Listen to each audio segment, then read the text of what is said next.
What is up, ladies and gentlemen, boys and girls, and everything in between? My name's Tim from The Insatiable Gamer, coming at you with another review. Today we're taking a look at The Quest for the Big Key. It's a game developed by Hoshi, and published by Hoshi also. It's not a good game. I'm gonna be upfront with you here. And I'll go into why in just a minute. If you're a fan of 8-bit action-adventure games, I wouldn't buy this, even if you are a fan of that genre. This is a game you can completely miss out on, and you won't miss anything from the experience. Now, gameplay-wise, this is a very boring game. It's almost a walking simulator. I wouldn't even call it an action-adventure game. So, you're basically going room to room, solving, I don't know about puzzles, but little instances. There's a lot of backtracking. It's very Metroidvania-like in that regard.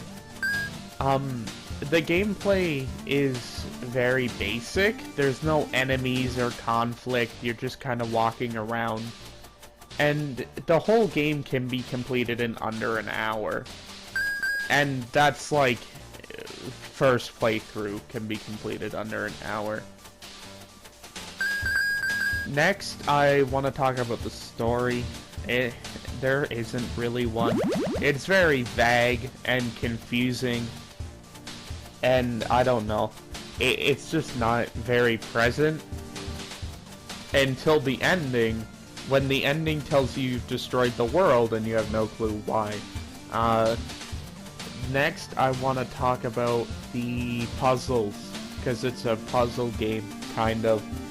The puzzles are very obscure, forcing you to go find health upgrades, so you can walk over lava and only lose 1 health, and continue to walk over lava. You'll see that in this video, me having to do that puzzle.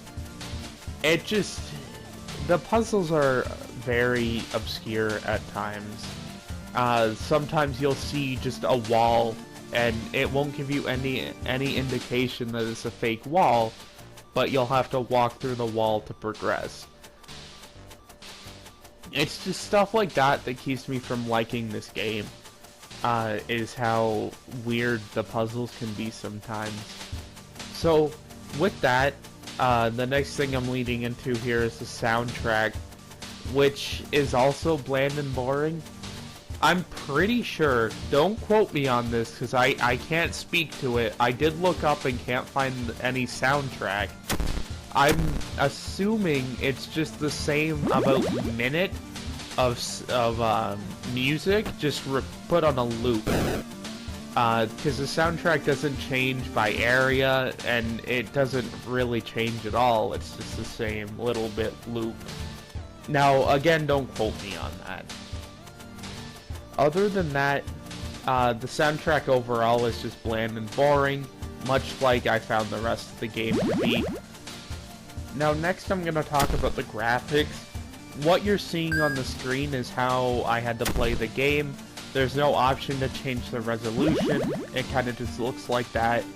It does not look well, to be completely honest with you. It's a very poor looking game. There's a lot of asset reusing and flipping, and it just does not look visually pleasing at all to look at. Now, with that, that's going to be the end of the review.